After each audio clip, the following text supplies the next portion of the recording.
The hook. The silence in room 237 stretched like a taut wire. 23 film students sat frozen, their notebooks forgotten, eyes darting between Marcus Steele and the older man whose face had crumpled at those 4 words. The fluorescent lights hummed overhead, casting harsh shadows across the cramped classroom that smelled of stale coffee and broken dreams. Hans Mueller, that was the name on the enrollment sheet, stood motionless center stage, his weathered hands still positioned as if holding an invisible rifle. He'd been performing a scene from The Deer Hunter, his thick Austrian accent bleeding through every syllable as he poured his soul into the monologue about war and survival. The performance had been raw, honest, devastating, and Marcus had destroyed it with surgical precision. The young actor who'd started the mockery, Dylan Cross, all trust fund smugness and perfect teeth, shifted uncomfortably in his seat. His cruel imitation of Hans's accents still echoed in the air, the laughter it had triggered now replaced by suffocating quiet. Even Dylan seemed to realize he'd witnessed something larger than a simple classroom correction. Hans's chest rose and fell in measured breaths.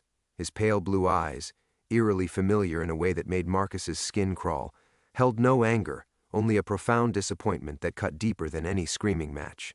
Those eyes had seen something in Marcus, some possibility of redemption, and watched it crumble in real time. 30 years I practice English, Hans said quietly, his voice steady despite the tremor in his hands. 30 years I dream of this moment, of standing here, in America, speaking the words of great actors. He gathered his jacket from the back of a chair, his movements deliberate and dignified.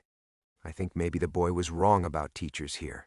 Maybe they are not all like the ones back home who told me I was foolish old man with impossible dreams. The jacket slipped over his broad shoulders, shoulders that spoke of decades of physical labor, of a man who'd built calluses before he'd built courage to chase something beautiful. Marcus watched, paralyzed, as Hans walked toward the door. I will not be back, Hans continued, pausing at the threshold. But I thank you, Professor Steele, for showing me truth. Some doors they close not because we lack talent, but because small men guard them with small hearts. The door clicked shut with the finality of a coffin lid. Marcus stood at the front of the classroom, his reflection caught in the black window that overlooked the Vermont hills. At 58, he looked every day of his exile, silver stubble masking the sharp jawline that had once commanded respect in boardrooms across Hollywood, expensive suits replaced by rumpled corduroys and sweaters that smelled faintly of defeat. This was his ordinary world now, a kingdom of 20-seat classrooms and students who Googled his name and found only whispers of scandals and spectacular downfalls. Professor? Dylan's voice cut through the silence, tentative now. Should we continue with the scene work? Marcus turned slowly, studying the faces staring back at him. These kids had no idea what they'd just witnessed.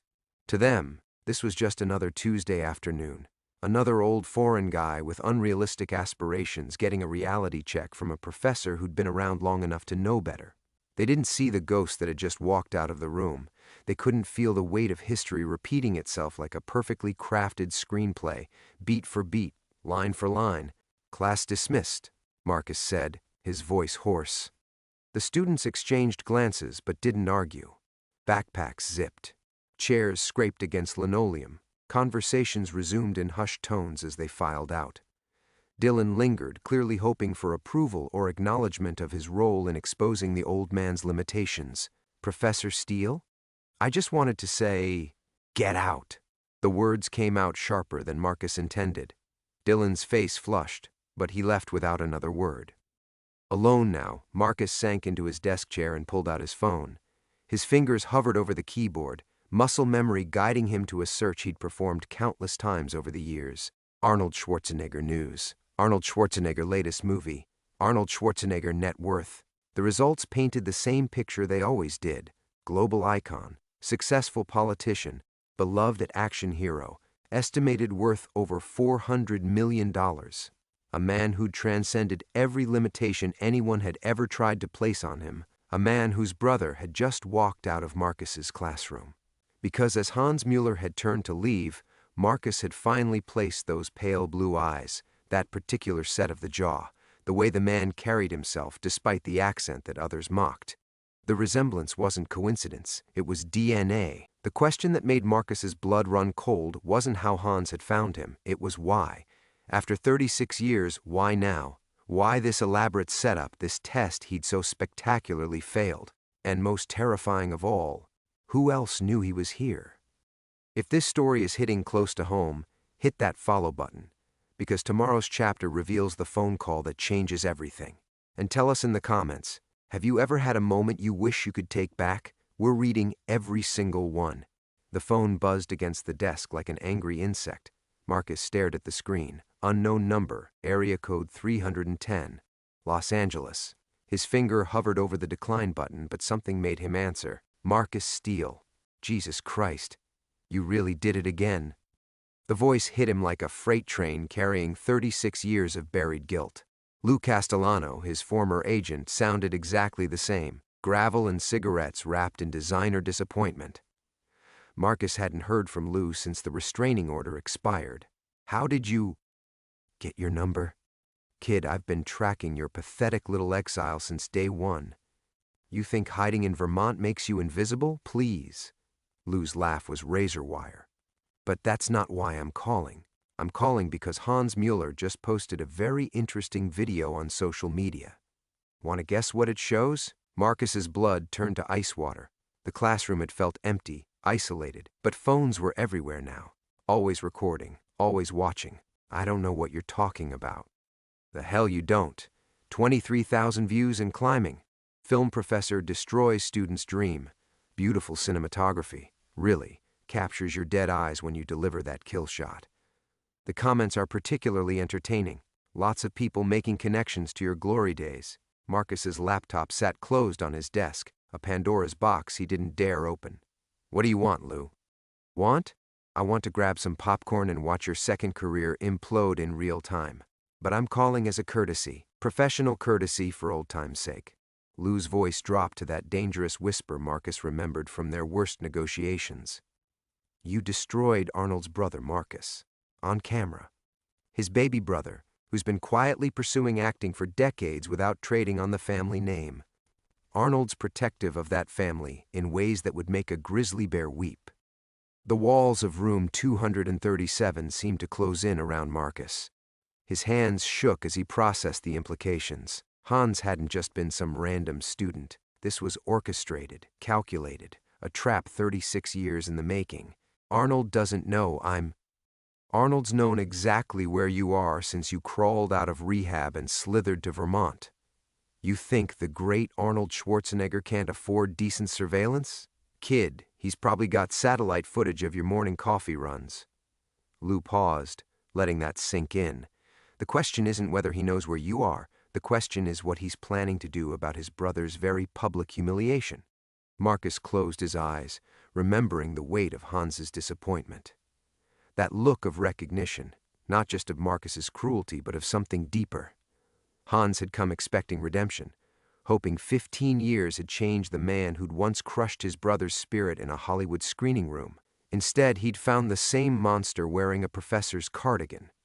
There's more, Lou continued, voice brightening with malicious glee. Guess who else is trending?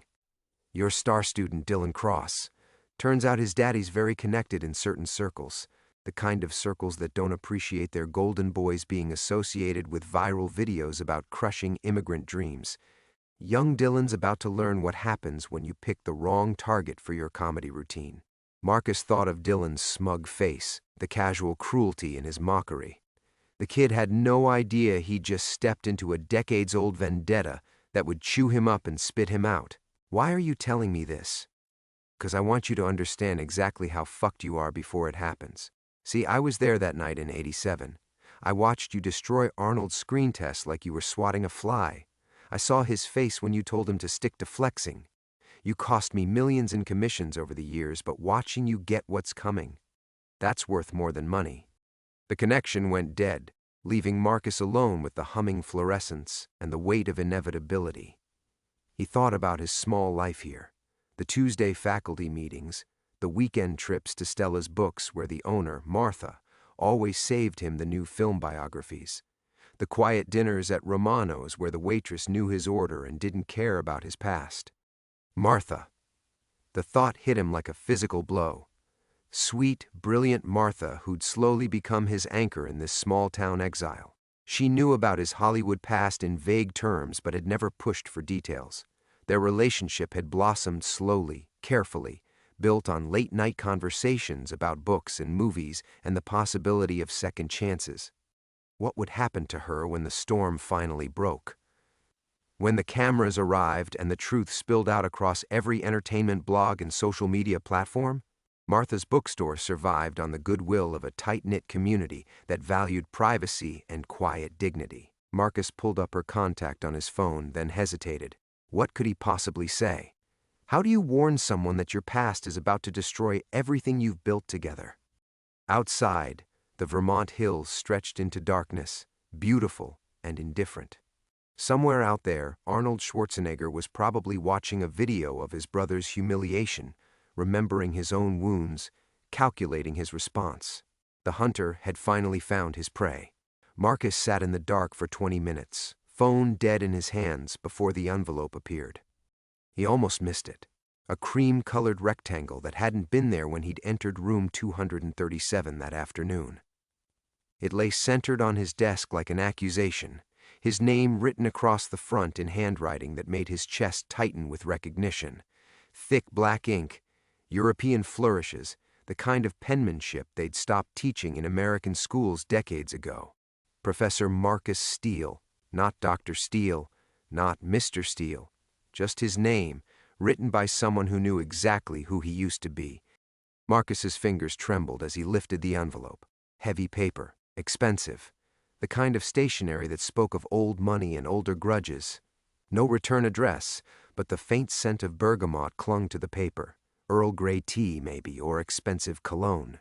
European, refined. Inside, a single sheet of matching paper, folded once. Marcus unfolded it under the harsh fluorescent light, and the words hit him like a physical blow. Some wounds never heal, some debts never expire. Hans was my test. You failed. Now we settle accounts properly. As below the message, printed in the same careful script, was an address in Beverly Hills and a date, 3 days from now. At the bottom, almost as an afterthought, come alone. We have much to discuss about that night in 1987. Marcus dropped the letter like it was on fire. His hands shook so violently he had to grip the edge of the desk to steady himself. The room spun, 36 years collapsing into a single moment of absolute terror. Arnold knew, had always known. This wasn't revenge, it was justice, served cold and calculated and perfect. The classroom door stood exactly as Hans had left it, but now Marcus understood the truth.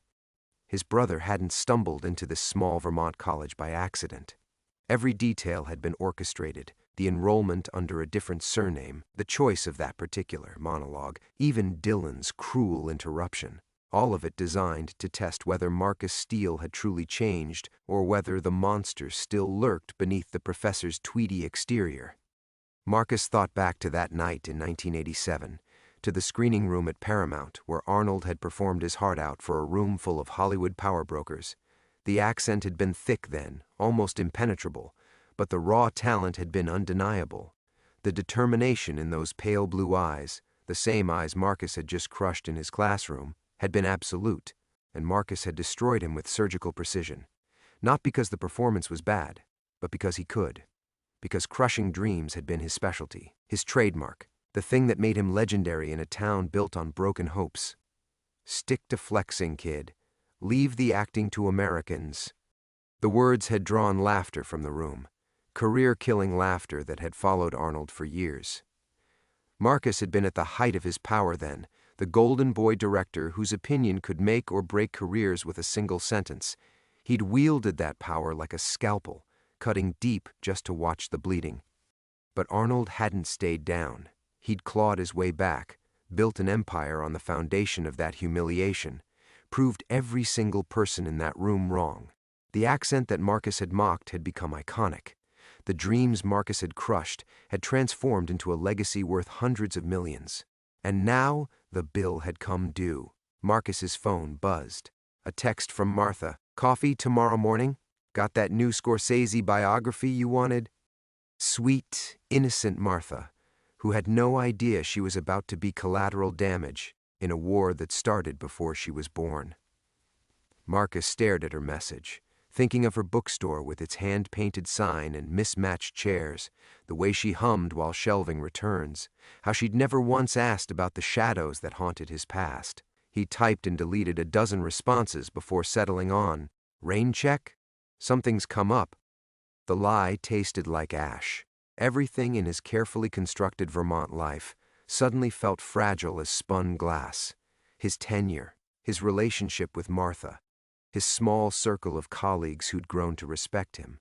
All of it built on the foundation of distance from his Hollywood sins. Now the past was racing toward him like an avalanche, and there was nowhere left to run. Marcus folded the letter carefully, slipped it back into the envelope. The return flight to Los Angeles would take 6 hours, long enough to remember every detail of what he'd done, long enough to imagine what Arnold Schwarzenegger might have planned for him after 36 years of patient waiting. Outside, snow began to fall against the classroom windows, each flake catching the light like a small, cold star. Vermont was beautiful in winter, peaceful and forgiving, but Marcus knew he'd never see it again. The man who'd boarded a plane to this exile 15 years ago was different from the one who would leave it tomorrow. The hunter had found his prey at last, and there was nowhere left to hide. Marcus didn't sleep.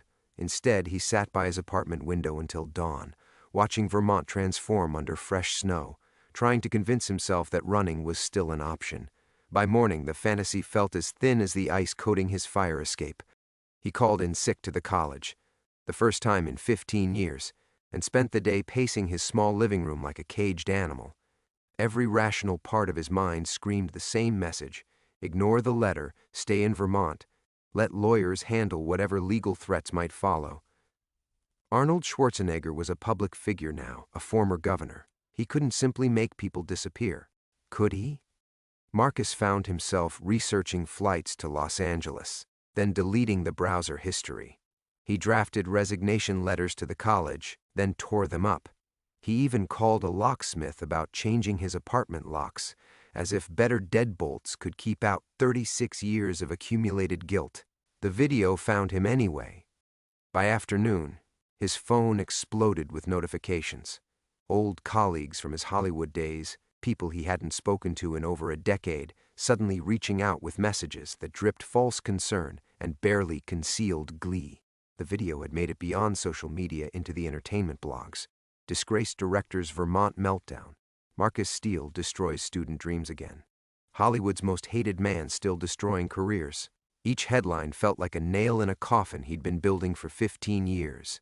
The college called at 3 p.m., not his department head. The president herself, Dr. Elizabeth Warren Morrison, whose voice carried the particular chill reserved for faculty who brought unwanted attention to the institution. "Marcus, we need to talk. My office. 1 hour."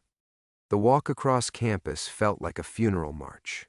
Students who'd never taken his classes now recognized him, phones appearing like magic, recording his hunched shoulders and defeated shuffle. The whispers followed him from building to building. "That's him. That's the guy from the video." Dr. Morrison's office smelled of leather and disappointment. She didn't offer him coffee or a seat. Instead, she stood behind her desk, hands clasped, studying him like a specimen under glass. 15 years, she said quietly. 15 years of rebuilding our film program's reputation, of convincing donors that we were more than just a refuge for Hollywood has-beens. Do you know how long it took me to stop fielding calls about your history? Marcus opened his mouth, but she continued without pausing. 3 hours. That's how long it took for every major news outlet to connect yesterday's video to the Marcus Steele who destroyed careers in the 80s and 90s. The phone hasn't stopped ringing since. Her voice dropped to a whisper. The Board of Trustees has called an emergency session for Friday. Elizabeth, I can explain. Can you? Can you explain why you humiliated a student on camera? Can you explain why you're trending on Twitter alongside hashtags about immigrant rights and Hollywood cruelty? She finally sat down, suddenly looking older than her 60 years. Can you explain why Hans Mueller's follow-up video has 2 million views? Marcus felt the blood drain from his face. Follow-up video? Dr. Morrison turned her laptop around. On the screen, Hans sat in what looked like a modest hotel room, speaking directly to the camera. His English was perfect now. No trace of the accent that had made Dylan laugh, no hesitation in his word choice. "My name is Hans Schwarzenegger," he said quietly. "And yesterday, I experienced something my brother warned me about 36 years ago." The rest of the video blurred together, Hans speaking calmly about second chances and redemption, about traveling to Vermont specifically to see if Marcus had changed, about the profound disappointment of discovering that some people remain broken no matter how much time passes, but it was the final 30 seconds that destroyed everything Marcus had built.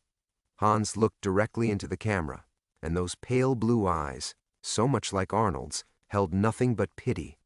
"My brother became great not because of men like Professor Steele, but despite them.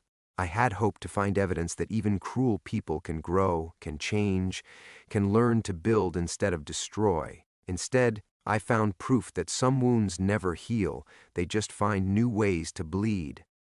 Dr. Morrison closed the laptop. "Pack your office, Marcus. Security will escort you off campus at 5 p.m.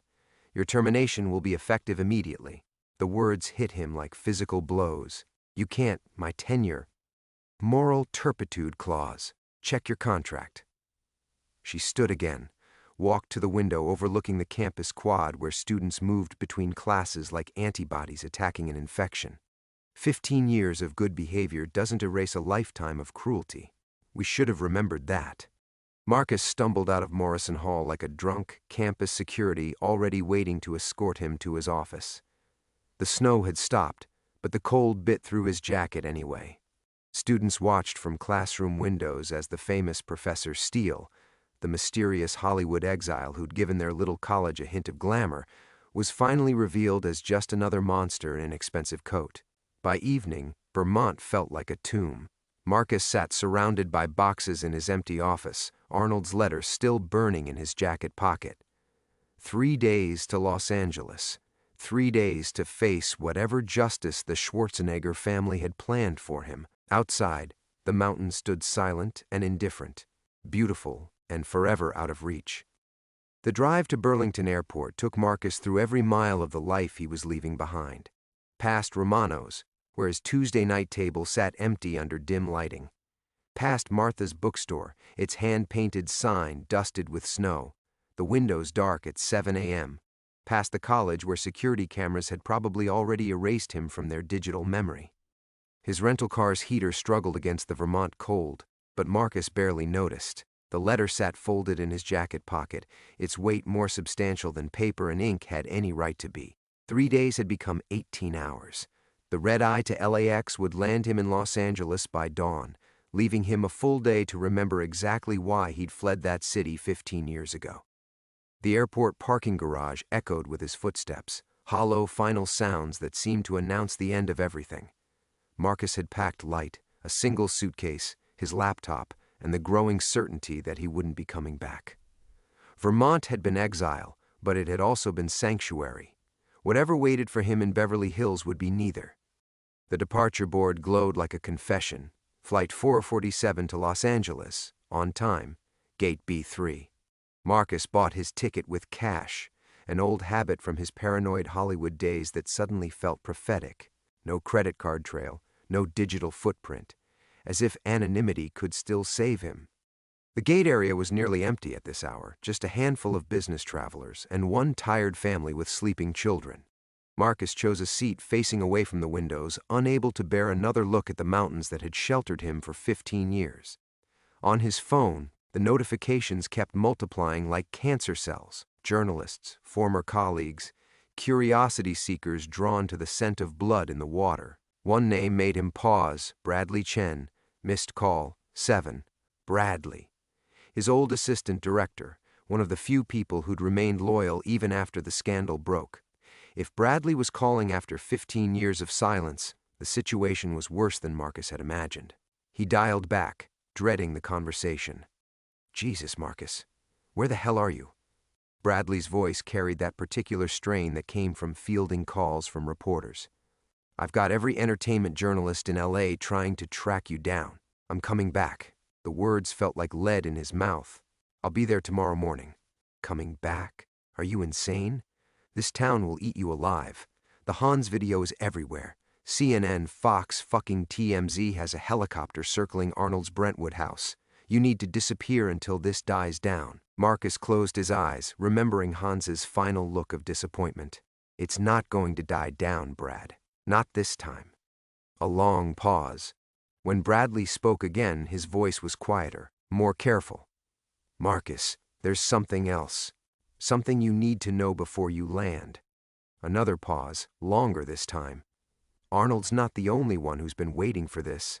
The gate area suddenly felt colder. What do you mean? Remember Patricia Walsh, the script supervisor from on Shadows? Marcus's blood turned to ice. Patricia Walsh. The quiet, efficient woman who'd sat in every script meeting, taking notes in her careful handwriting, watching everything with those sharp green eyes. The woman whose career he'd destroyed not with public humiliation like Arnold's, but with whispered poison in the right ears. She's been working for Arnold's production company for 12 years. Senior Vice President of Development. Bradley's voice dropped to barely above a whisper. Marcus, she's been collecting stories, names, dates, witnesses, everyone you ever crushed, everyone you ever broke.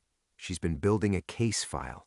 The announcement echoed through the terminal. Flight 447 to Los Angeles, now boarding all passengers. Marcus stood on unsteady legs, his single suitcase feeling like it weighed 100 pounds. How many people, Brad?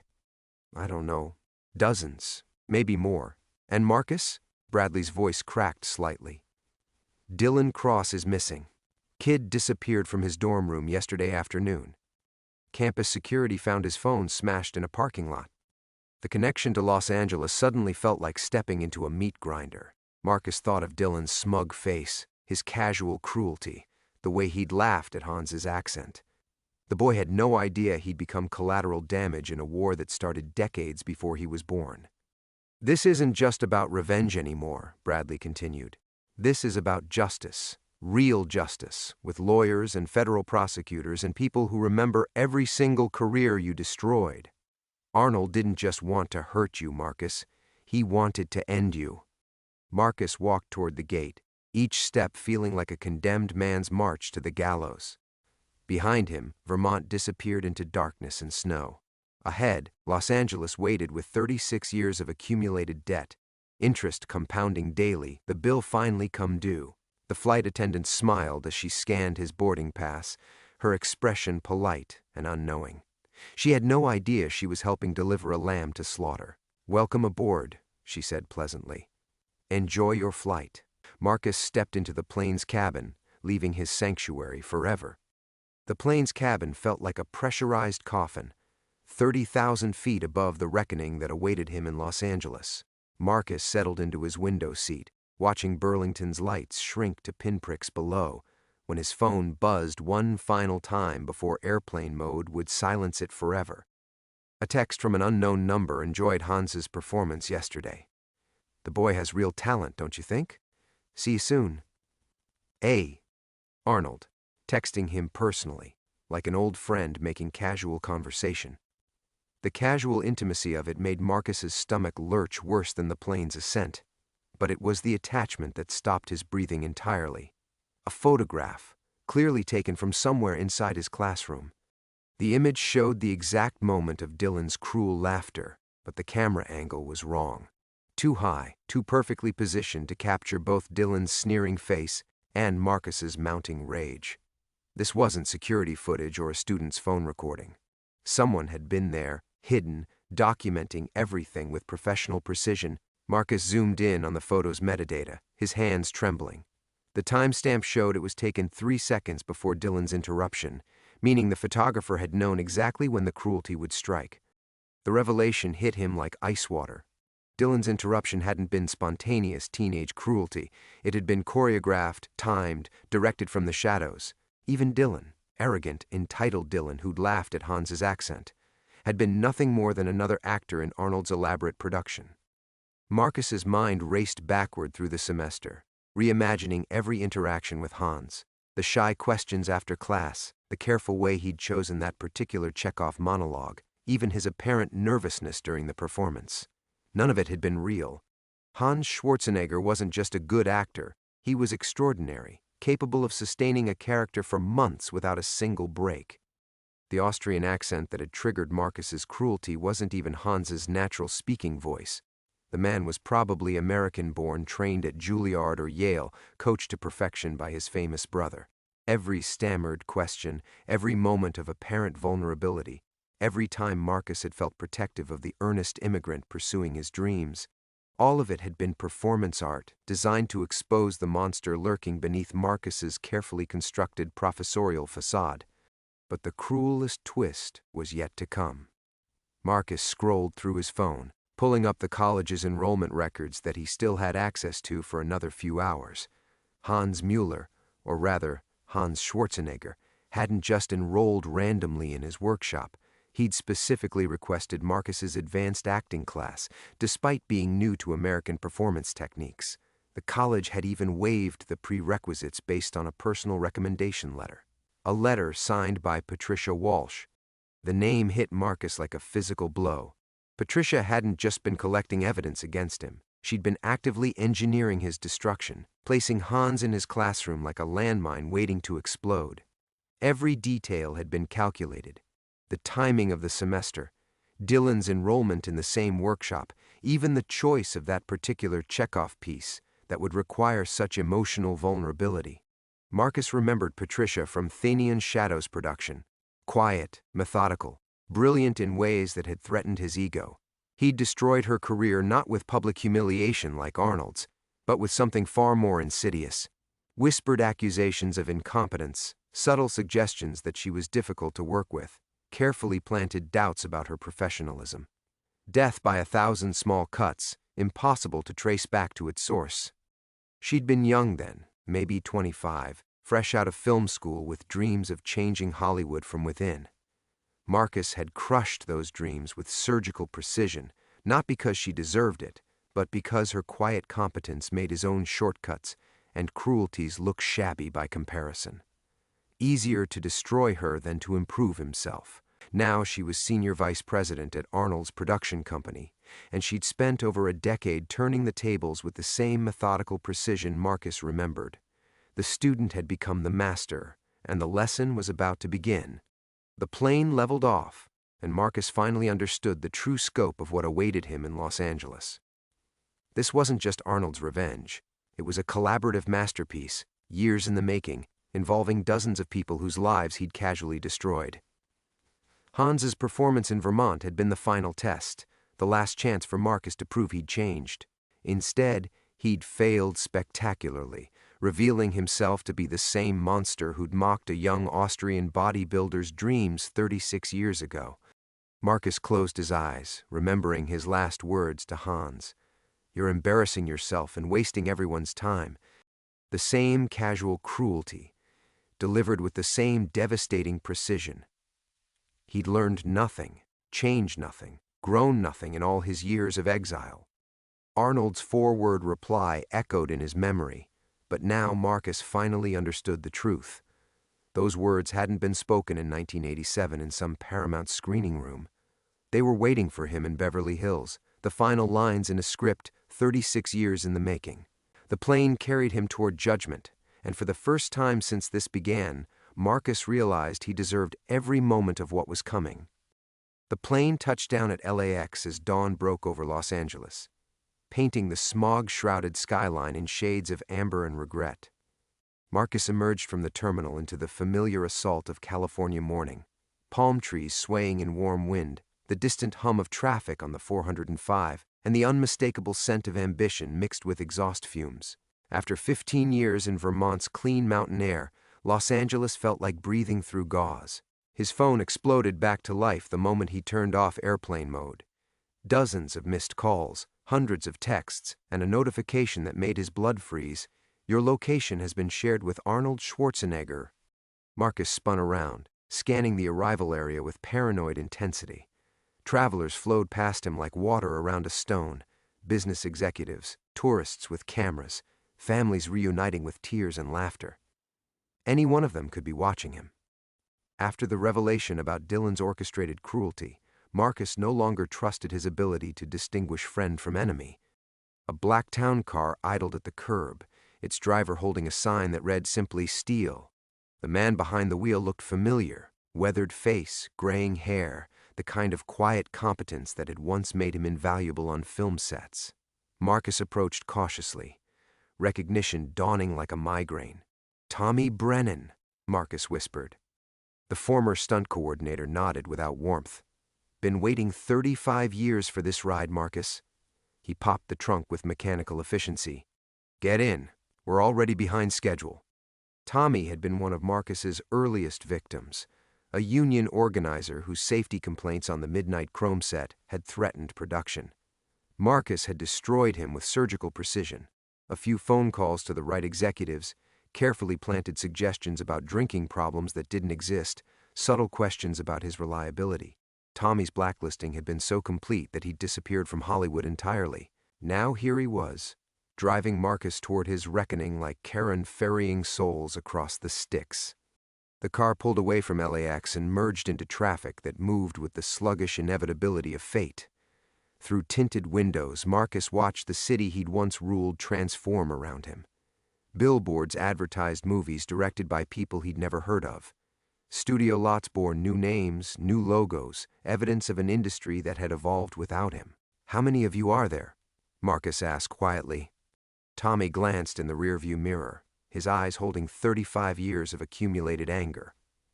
"You mean how many careers did you destroy? Or how many of us survived long enough to see this day?" He took the Beverly Hills exit with practiced ease. Let's just say Arnold didn't have trouble finding volunteers.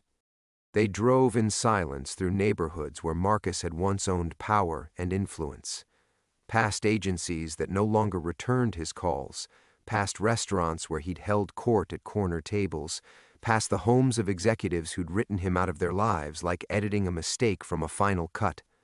The car finally stopped outside a familiar address, a modernist mansion in the hills where Marcus had attended countless parties in his prime, the same address where he'd first met Arnold Schwarzenegger in 1987, back when the Austrian was just another muscle-bound hopeful looking for his break. Standing at the end of the driveway was Patricia Walsh, exactly as Marcus remembered her except for the silver threading through her dark hair and the unmistakable confidence of someone who'd survived attempted annihilation and emerged stronger. She held a tablet in her hands like a prosecuting attorney with evidence. "Patricia," Marcus said as he stepped from the car. She smiled, the same quiet smile he remembered from script meetings, but now it carried the weight of victory.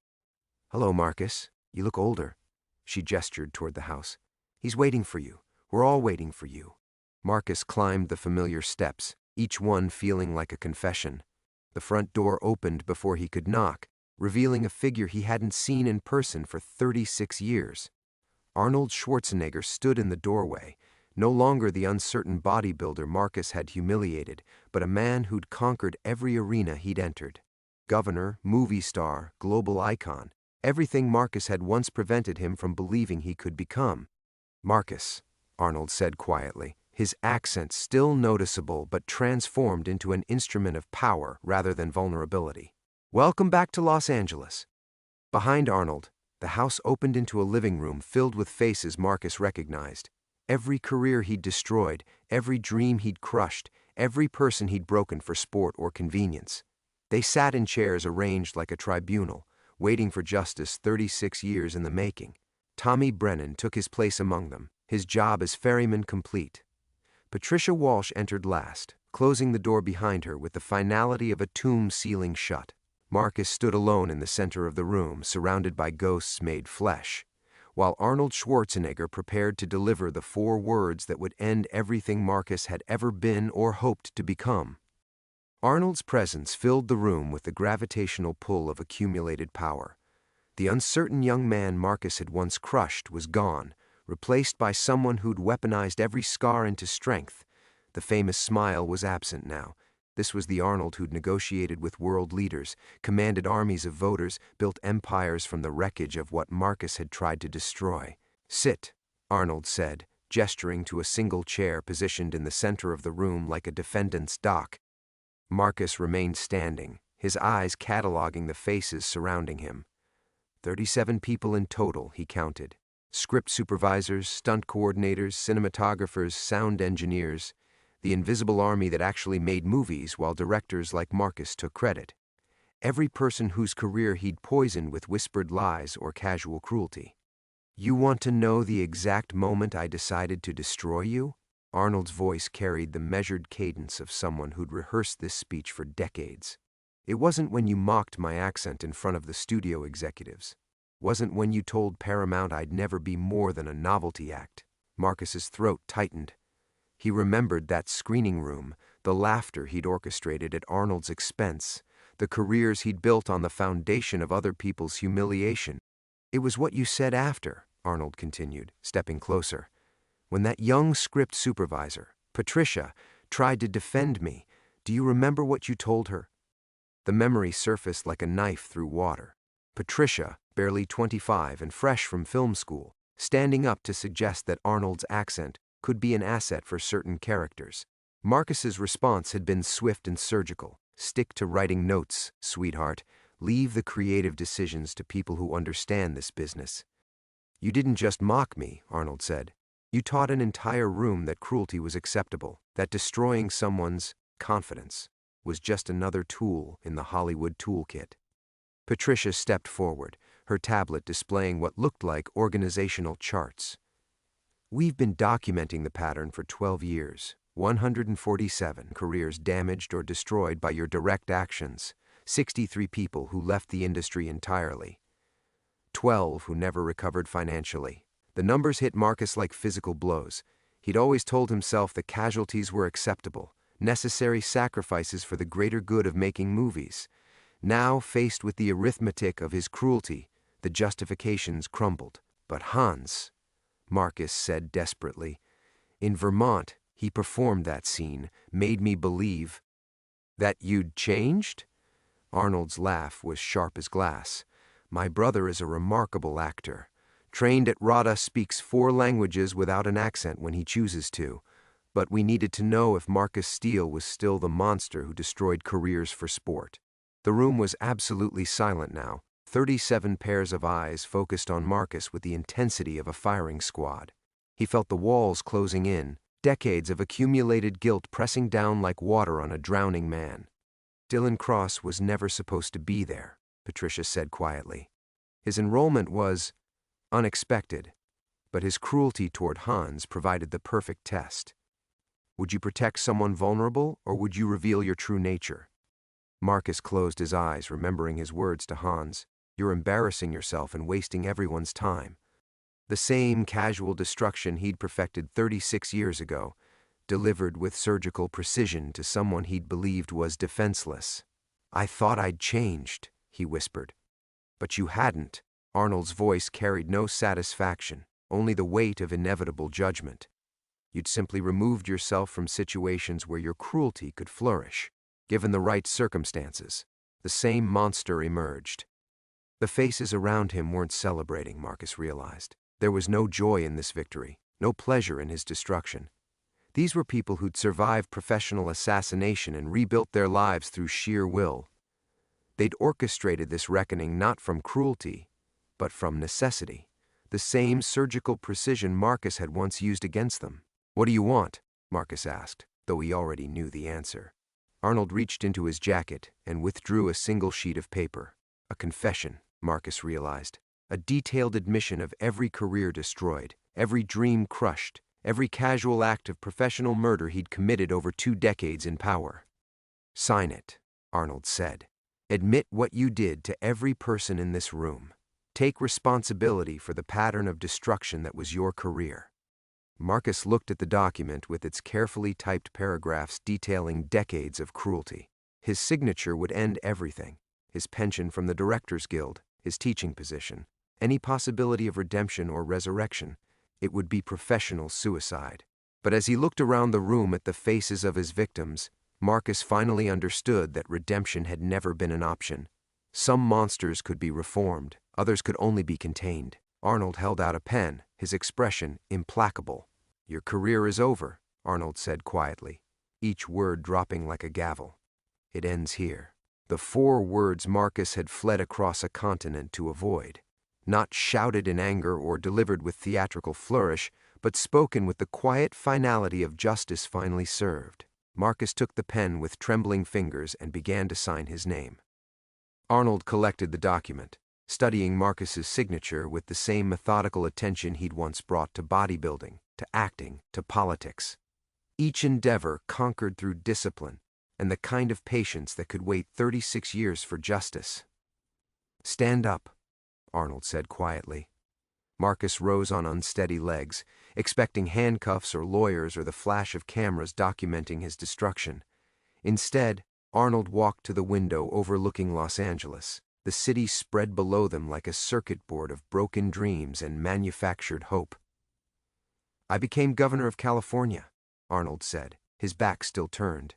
"Terminated bad policies, built consensus where others saw only division, made movies that entertained millions, created jobs, launched careers." He paused, watching the morning light paint the Hollywood sign gold against the hills. "But I never forgot the lesson you taught me in that screening room." The confession felt radioactive in Arnold's hands, 36 years of accumulated evidence finally given form. "You showed me what cruelty looks like when it wears a suit and calls itself professionalism. Every time I had power on set, in the governor's mansion, in business meetings, I remembered how it felt to be the person everyone was laughing at." Patricia stepped forward, her tablet displaying what looked like financial documents. "The confession will be filed with the Directors Guild, the Screen Actors Guild, and the Department of Labor. Your teaching credentials will be revoked. Your pension suspended pending investigation." Her voice carried no triumph, only the administrative efficiency of closing a decades-old file. "You'll face civil litigation from 47 individuals seeking damages for career interference." Marcus nodded, understanding flooding through him like anesthesia before surgery. They weren't destroying him for pleasure, they were preventing him from destroying others. The same way you quarantine a disease or cage a dangerous animal. Necessary, clinical, just. "What about Hans?" Marcus asked quietly. Arnold turned from the window, and for a moment, Marcus glimpsed the uncertain young man he'd crushed in 1987, still there beneath the layers of success and power, still carrying the scar of public humiliation. "My brother will continue acting under his real name. He's quite talented when he's not pretending to be vulnerable for your benefit." The room began to empty as silently as it had filled. Tommy Brennan gave Marcus a single nod, not forgiveness, but acknowledgement that the debt was paid. The cinematographer whose career Marcus had ended with whispered rumors about drug use simply walked past without a glance. One by one, 37 ghosts returned to the lives they'd rebuilt from the wreckage of Marcus's cruelty. Patricia was the last to leave, pausing at the door with her tablet tucked under her arm like evidence in a closed case.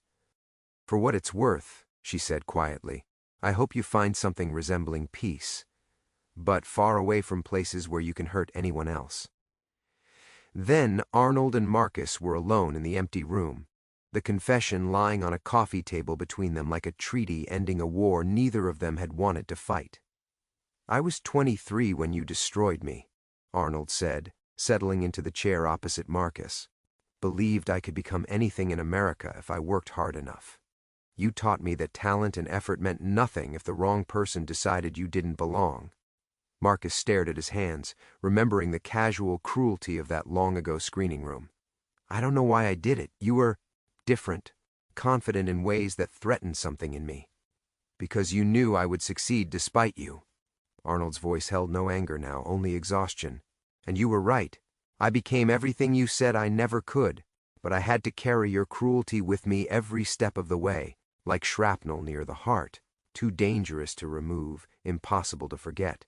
They sat in silence as Los Angeles awakened below them, the city where dreams were manufactured and destroyed with equal efficiency, where careers could end with 4 words spoken quietly in a mansion overlooking the empire Marcus had once believed he ruled. "Your brother," Marcus said finally. "He's really that good?" Arnold smiled, the first genuine expression Marcus had seen from him. "Better than you ever imagined. He'll have the career you tried to prevent me from having. Some stories have better endings than others." Marcus stood slowly, understanding that this was goodbye to everything he'd ever been. Los Angeles stretched endlessly beyond the windows, full of young dreamers who would never know his name or fear his cruelty. The monster had been contained at last, Arnold didn't watch him leave. Some endings required no witnesses, no final words, no dramatic flourishes. Sometimes justice was simply the sound of a door closing softly and footsteps walking away into whatever remained of a life.